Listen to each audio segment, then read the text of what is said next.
हमारी एस्ट्रोलॉजी की पाठशाला में बहुत बहुत स्वागत है। आज हम चर्चा करेंगे सेकंड मैरिज के बारे में। आजकल समस्या मैरिज फेलियर्स की बढ़ती जा रही है।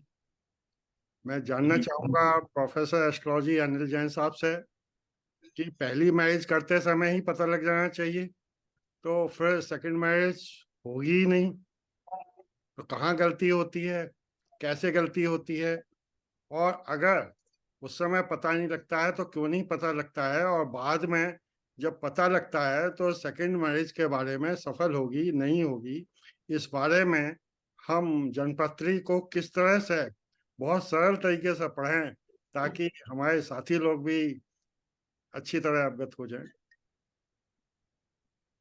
धन्यवाद सुधीर जी। और बहुत एक अच्छा प्रश्न है और मेरे ख्याल में सभी के लिए जरूरी है क्योंकि ये समस्या इतनी विकट हो गई है भारत में ही नहीं सभी जगह। तो ज्योतिष हमारा क्या मदद करता है, हम क्या कर रहे हैं और कैसे हम बचा सकते हैं अपनी शादी को।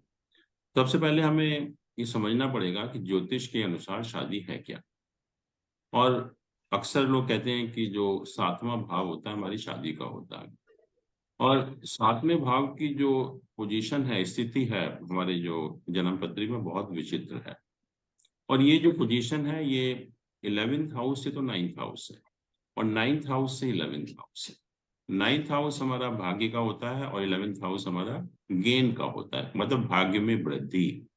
इसका अर्थ ये हुआ कि जो आपका जीवन साथी है वही एक आपके जीवन में ऐसा व्यक्ति है जो आपके भाग्य को पूरी तरह से बदल सकता है।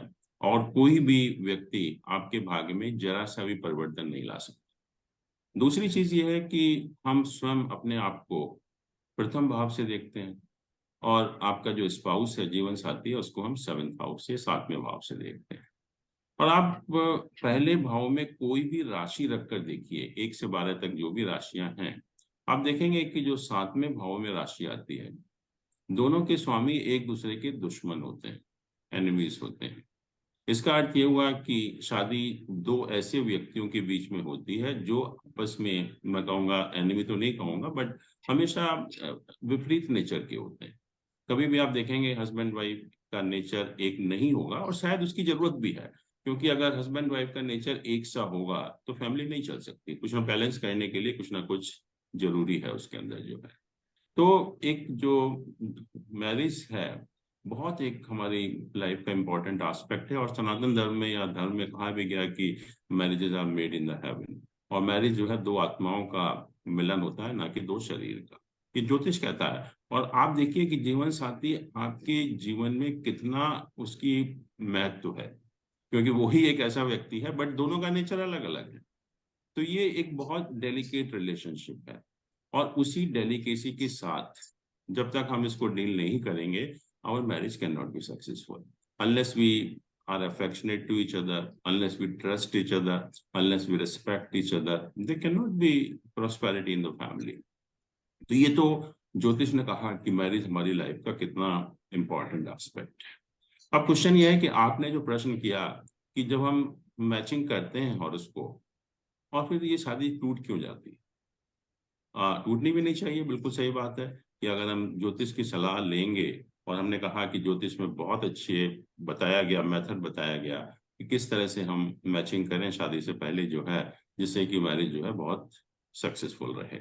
बट सुधीर जी, मैं आपको बताना चाहूंगा कि बहुत एक दयनीय स्थिति है। स्थिति इसलिए कि हमने जो मैचिंग की बात हम करते हैं, और हमने शायद सोच लिया या हमारे मन में बैठा दिया गया कि मैचिंग का मतलब होता है गुण मिलान। आप किसी भी एस्ट्रोलॉजर के पास जाइए जो मंदिर में बैठा हुआ पुजारी है, उससे आप कहिए कि ये दो हॉरोस्कोप है, इनका मैचिंग करिए। और सुधीर जी, मैं आपको बताना चाहूंगा कि इंडिया में मोर देन 95% मैरिजेस वो सिर्फ गुण मिलान के बेसिस पर होती हैं। और एस्ट्रोलॉजर के पास जाने की जरूरत भी नहीं है, सॉफ्टवेयर सबके पास है। सॉफ्टवेयर में आप दोनों का डेट ऑफ बर्थ डालिए और गुण मिलान आपको पता लग जाएगा कितने गुण मिलते हैं। लेकिन जो ज्योतिष में कहा, इसको गुण मिलान is not a simple matching, is not a simple गुण मिलान, it is much more than that. ज्योतिष में जो बताया गया, और ज्योतिष में एक बहुत ही एक डिटेल्ड प्रोसीजर बताया गया मैचिंग के लिए, और वो शायद कोई नहीं करता क्योंकि नॉलेज नहीं है किसी को भी जो है। और हम लोगों के माइंड सेट ऐसा बना दिया गया कि सिर्फ गुण मिलान ही है मैचिंग, और कुछ नहीं है। लोग मेरे पास भी आते हैं, मैं उनसे कहता हूँ कि गुण मिलान का इतना रेलेवेंस नहीं है, हम देख लेते हैं। बोला नहीं जैन साहब, अपनी नॉलेज अपने पास रखिए, हमें सिर्फ ये बता दीजिए कि कितने गुण मिल रहे हैं। तो बताना पड़ता है उनको जो है, और उसी बेसिस पर शादी। और ये मैं कह रहा हूँ this is more than 95%, more than 95%। और शादियां जो ज्योतिष में बताया गया कि शादी में जो हम मिलान करते हैं और उसको का वो किस तरह से करते हैं, बहुत एक डिटेल्ड प्रोसीजर है जो कि एक विद्वान एस्ट्रोलॉजर ही कर सकता है, नॉर्मल आदमी कर भी नहीं सकता उसको जो। और उसमें जो 3-4 चीजें बताई गई कि सबसे पहले तो कहा कि you have to make an assessment about the longevity of both the boy and the girl. और ये सिंपल काम नहीं है, और उसका पर्पज यही था कि दोनों की आयु जो है पूर्ण हो, जिससे कि जो एक दूसरे के बिना ना रहना पड़े एक दूसरे को जो है। और दूसरा कहा था कि you have to match their mental and psychological level आज, जो कि बहुत जरूरी है वैसे भी नॉर्मल केस में भी जो है, कि अगर मेंटली और साइकोलॉजिकल लेवल पर लड़का लड़की अगर एक नहीं होंगे या बहुत ज्यादा अंतर होगा तभी भी मैरिज नहीं चल सकती। और तीसरा कहा कि you have to see whether there are any factor which indicate separation और डाइवोर्स, कि कोई ऐसे फैक्टर तो नहीं है कि सेपरेशन डाइवोर्स इंडिकेट करते हैं। और उसके बाद व्हेन यू आर श्योर कि this two are going to live together, then the question of compatibility comes. और कंपेटेबिलिटी में पहले टाइम में गुण मिलान था, मांगलिक दोष था। और ज्योतिष में ये हमेशा कहा कि जो भी आपके प्रिंसिपल हैं, सिद्धांत हैं ज्योतिष में, उसमें आपको देश पात्र काल का ध्यान रखना है।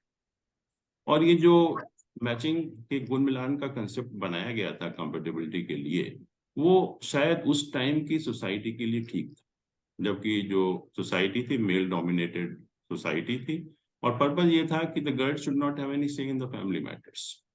तो उसको ध्यान रखते हुए ये गुण मिलान का कंसेप्ट बनाया गया। और आज हम देखते हैं कि हमारा जो समय है पूरी तरह से बदल गया है। Society is not male dominated, we talk of equality, and most important is कि even the females are financially independent. तो जब सारा कुछ बदल गया और हम उसी के ऊपर लगे हुए हैं, कंपेटेबिलिटी की भी अगर बात करते हैं तो गुण मिलान से हम संतुष्ट हो जाते हैं, जबकि that is totally obsolete, totally irrelevant, totally outdated. हम क्यों उसके ऊपर लगे हुए हैं? और मैंने तो बहुत जो कॉन्फ्रेंस वगैरह होती हैं, मैं कहता भी हूँ कि हम क्यों नहीं बदलते अपने आप को। तो पहली चीज तो लोगों में नॉलेज नहीं, और दूसरा जो पब्लिक का माइंडसेट है वो इस तरह का है कि जो गुण मिलान है वो ही जो है मैचिंग ऑफ हॉरोस्कोप।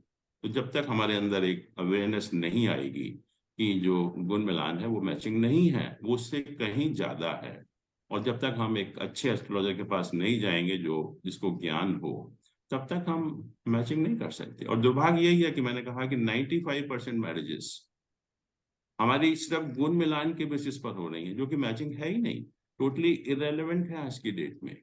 तो फिर शादी तो टूटेंगे ही अपने आप ही फिर, जब हम मैचिंग कर ही नहीं रहे किसी भी तरीके से जो है। तो ये बेसिक रीजन है शादी टूटने का। अगर हम प्रॉपरली मैचिंग करें तो मैं आई कैन अश्योर यू कि there can not be any reason for separation divorce. अब आपने जो बात की कि चलिए जो भी सर्कमस्टांसेस हैं, सेपरेशन डाइवोर्स हो गया। पहली चीज तो यह है कि अगर हम शुरू से ही ध्यान रखें कि सेपरेशन डाइवोर्स हम देखते कैसे, और मैं बताऊं कि जब भी हम शादी की बात करते हैं तो सीधा हमारा ध्यान जो है वो सातवें भाव की तरफ जाता है। हमको बताया गया कि सातवां भाव ही हमारा मैरिज का भाव है, लेकिन उससे जो सबसे इंपॉर्टेंट आज के कॉन्टेक्स्ट में जो भाव है, आठवां भाव। आठवां भाव क्या है? उसको हम मांगल्य स्थान कहते हैं। मांगल्य का अर्थ होता है स्ट्रेंथ ऑफ मैरिटल बॉन्ड, जो वैवाहिक बंधन है वो कितना मजबूत है। तो अगर सातवां भाव कैसा भी हो, सातवां भाव is just personality of the spouse. लेकिन जो हम सेपरेशन डाइवोर्स देखते हैं वो 8th हाउस से देखते हैं, और 8th हाउस में अगर प्लैनेट्स का अफ्लिक्शन होगा, पर्टिकुलरली जो सैटर्न है, मार्स है, राहु है, तो आपकी शादी नहीं चल सकती, सातवां भाव कैसा भी। तो हमें आठवां भाव भी देखना चाहिए, लेकिन कोई देखता नहीं है। सिर्फ लोग सातवां भाव देखकर संतुष्ट हो जाते हैं कि शादी जो है बहुत अच्छी तरह चलेगी। इसके अलावा कभी कभी क्या होता है कि नवा भाव हमारा भाग्य स्थान, मान लीजिए 7वां भाव भी खराब है, 8वां भाव भी खराब है, लेकिन 9वां भाव बहुत अच्छा है, तो वो भी शादी को कंटिन्यू कर सकता है। तो अगर ऐसी कोई पोजीशन है कि जब हम देखते हैं कि 7वें 8वें भाव खराब हैं, तो एटलीस्ट ऐसा देखिए जिसका 9वां भाव अच्छा हो, तो कम से कम शादी तो कंटिन्यू करे इसमें जो। और इसके अतिरिक्त बहुत सारे कॉम्बिनेशन है प्लैनेट्स के, वो भी इंडिकेट करते हैं कि कुछ सर्कमस्टांसेस में शादी नहीं चलेगी। जैसे ज्योतिष में एक सिद्धांत है कि कारक नश्यंती भावा, कारक भाव का नाश करता है। और ये और कहीं तो एप्लीकेबल नहीं होता, लेकिन जो मैरिज के लिए पूरी तरह से एप्लीकेबल होता है, क्योंकि लड़कियों के केस में जो मैरिज का कारक है वो जुपिटर है या बृहस्पति है, और लड़कों के केस में जो मैरिज का कारक है वीनस है या शुक्र है। तो अगर इनका प्लेसमेंट लड़का या लड़की के हॉरोस्कोप में 7th हाउस में होता है, तो मैरिज नहीं चलेगी आपकी, या मैरिज में बहुत सीरियस प्रॉब्लम्स आएंगी। कुछ कॉम्बिनेशन है, वीनस मार्स का है, वीनस राहु का कॉम्बिनेशन है, और आजकल तो ऐसे भी कॉम्बिनेशन देखने को मिलते हैं, वीनस मार्स राहु है, वीनस मार्स केतु है। तो ऐसे लोग हमेशा अपोजिट सेक्स को धोखा ही देते हैं, और हम बहुत बार सुनते हैं कि उसने 8 शादी कर ली, 10 शादी कर ली, और किसी को पता भी नहीं है। तो इस टाइप के कॉम्बिनेशन भी है। तो अगर हम उनको देखें, मेरा कहने का अर्थ यही है कि अगर हम प्रॉपर हॉरोस्कोप मैच करें एज पर एस्ट्रोलॉजिकल प्रिंसिपल्स, क्योंकि जो हम कर रहे हैं वो नहीं कर रहे हैं एज पर एस्ट्रोलॉजिकल प्रिंसिपल्स, और इस टाइप के कॉम्बिनेशन भी अगर हम देख पाए, और वो ही कर पाएगा जिसको ज्ञान है ज्योतिष का, और तब हम मैचिंग करेंगे, तो मुझे नहीं लगता कोई ऐसा कारण बनेगा कि शादी में कुछ प्रॉब्लम आए। अब मान लीजिए कि प्रॉब्लम आ गई, आपने कहा कि सेकंड मैरिज का सवाल है कि सेकंड मैरिज कैसे हम देखेंगे, और इसके बारे में भी लोगों को बहुत कंफ्यूजन है कि सेकंड मैरिज हम देखते कैसे। ज्योतिष में 8वां भाव होता है, वो किसी भी एस्पेक्ट की लॉन्गेविटी होती है। तो अगर हम, जैसे हम अपने से लग्न से 8वां भाव देखते हैं तो आपकी लॉन्गेविटी, अगर हम प्रोफेशनल हाउस से 10th हाउस से 8th हाउस देखते हैं तो हमारे प्रोफेशन की लॉन्गेविटी है। तो इसीलिए अगर हम मैरिज से 8वां भाव देखेंगे, मतलब 7वें से 8वां भाव, वो कौन सा हुआ? सेकंड हाउस, द्वितीय भाव जो है। तो द्वितीय भाव आपको बताएगा कि अगर सेपरेशन डाइवोर्स हो गया है तो सेकंड मैरिज होने की क्या पॉसिबिलिटी है। अगर सेकंड हाउस हमारा वेल प्लेस्ड है, सेकंड हाउस के ऊपर या तो दशा ठीक है या प्लैनेट का ट्रांजिट ठीक है, तब सेकंड मैरिज होती है, अदरवाइज सेकंड मैरिज भी नहीं होगी। और वो भी इंडिकेट यही करेगा, मान लीजिए किसी का 8th हाउस बहुत ज्यादा एफ्लिक्टेड है, और 8th हाउस जो है मैंने कहा स्ट्रेंथ ऑफ मैरिटल बॉन्ड है। तो अगर 8th हाउस बहुत ज्यादा एफ्लिक्टेड होता है तो आप 2 3 4 कितनी भी शादी कर लीजिए, उन शादियों में प्रॉब्लम आएगी आएगी। बट अगर सेकंड हाउस वेल प्लेस्ड है, 8th हाउस भी ठीक है, तो अगर सेकंड मैरिज होगी तो उसमें हमें सक्सेस मिलेगी, उसमें कोई प्रॉब्लम नहीं होगी। बट सेकंड हाउस जो है वही रेलेवेंट हाउस है फॉर द सेकंड मैरिज। और जहां तक सेकंड स्पाउस का सवाल है कि आपका जो दूसरा जीवन साथी होगा वो कैसा होगा, वो हम 9th हाउस से देखते हैं, क्योंकि 9th हाउस जो है वो 3rd हाउस है 7th हाउस से। तो वो 9th हाउस बताएगा कि उसकी क्या पोजीशन। तो कहने का अर्थ यही है कि अगर हम एस्ट्रोलॉजिकल प्रिंसिपल्स के हिसाब से हॉरोस्कोप मैच करेंगे तो कोई ऐसा रीजन नहीं है कि शादी में प्रॉब्लम आए, लेकिन हम नहीं कर रहे हैं। और जैसा मैंने बताया कि मोर देन 95% मैरिजेस सिर्फ इस बेसिस पर होती हैं कि गुण कितने मिल रहे हैं, जो कि टोटली ऑब्सोलीट, इररेलेवेंट, आउटडेटेड है आज के टाइम में। मैं तो देखता भी नहीं उसको। और दूसरी जो हम, जो शुरू से ही जब बच्चे का जन्म होता है तो हम मांगलिक दोष के चक्कर में फंसे रहते हैं, और किसी दिन चर्चा करेंगे उसकी भी जो है। तो आप देखेंगे कि क्या है मांगलिक दोष, क्यों हम उससे परेशान हैं, और मुझे कोई ऐसा एक व्यक्ति तो दिखाइए जो मांगलिक दोष की डेफिनेशन से कवर ना होता हो, फिर हम इतना परेशान क्यों हैं। तो ये सारी चीजें हैं, इनको हमें अवॉइड करना है। And kindly take the advice of a learned astrologer before matching of horoscope in fight of going to guna milan. तभी आप अपनी शादी को बचा सकते हैं। अगर अभी भी आप गुण मिलान के बेसिस पर जाएंगे जो कि टोटली इरेलेवेंट है, उससे शादी आपकी नहीं बचेगी। और जैसे मैंने कहा कि लोग आते हैं मेरे पास और वो कहते हैं साहब हमें कुछ मालूम नहीं है, अपनी ज्योतिषी को अपने पास रखिए, हमें सिर्फ ये बता दीजिए कितने गुण मिल रहे हैं। तो ये हमारा माइंड सेट है, उसको हमें बदलना पड़ेगा। Thank you. Thank you professor Jain, आपने जो बताया उसके लिए आपको बहुत बहुत धन्यवाद। मैं रईस ओबराय साहब से चाहूंगा कि वो आपसे अपनी जिज्ञासा के अनुरूप और पब्लिक की जिज्ञासा के अनुरूप कुछ क्वेश्चन पूछें। अनिल जी बहुत अच्छा एक्सप्लेन किया आपने। पर अनिल जी थोड़ा बहुत डाउट और रह गया। ठीक है, जब सेकंड मैरिज होगी तो कौन सी महादशा और दशा में होने का ज्यादा संभावना है इनकी? यही मैंने कहा कि सेकंड हाउस का रोल होता है। तो सेकंड हाउस से रिलेटेड कोई अगर महादशा है और फेवरेबल है, दशा या अंतरदशा में से एक ही ऑपरेट होती है, तो जो भी दशा ऑपरेट हो रही है वो सेकंड हाउस से रिलेटेड है और साथ में फेवरेबल है, तब आपकी सेकंड मैरिज की पॉसिबिलिटी होती है। और साथ में हम गोचर भी देखेंगे कि सेकंड हाउस के ऊपर अगर गोचर भी अगर फेवरेबल है तो उस गोचर के दौरान भी शादी हो सकती है सेकंड मैरिज। और अनिल जी इसमें D9 का कोई रोल होता है क्या सेकंड मैरिज में? देखिए, D9 का रोल तो जनरल है मैरिटल, क्योंकि हम इसको कहते हैं मैरिटल एनालिसिस डिवीजन।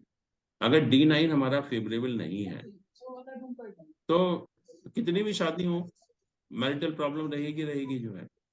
जैसे मैंने कहा कि अगर 8th हाउस ठीक नहीं होता तो आप दूसरी तीसरी चौथी कितनी भी शादी कर लीजिए। ऐसे ही अगर D9 चार्ट या नवांश चार्ट हमारा लग्न एफिलिक्टेड है खास तौर से, तो मैरिटल हैप्पीनेस है ही नहीं, आप कितनी भी शादी। And I have seen lot of people 4-5 marriages, अभी 4th डाइवोर्स 5th डाइवोर्स देखा मैंने।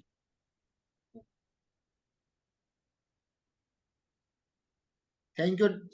रईस और ओबराय, सुधीर जी, मैं आपको कहना चाहूंगा कि it's an open challenge, anybody can come with the correct horoscope and let us see what we predict is correct or not. Let the people test it कि क्या होता है क्या नहीं। वो तो हम लोग करते रहते हैं, जो जानते हैं उनको मालूम है, लेकिन it's an open challenge for the public.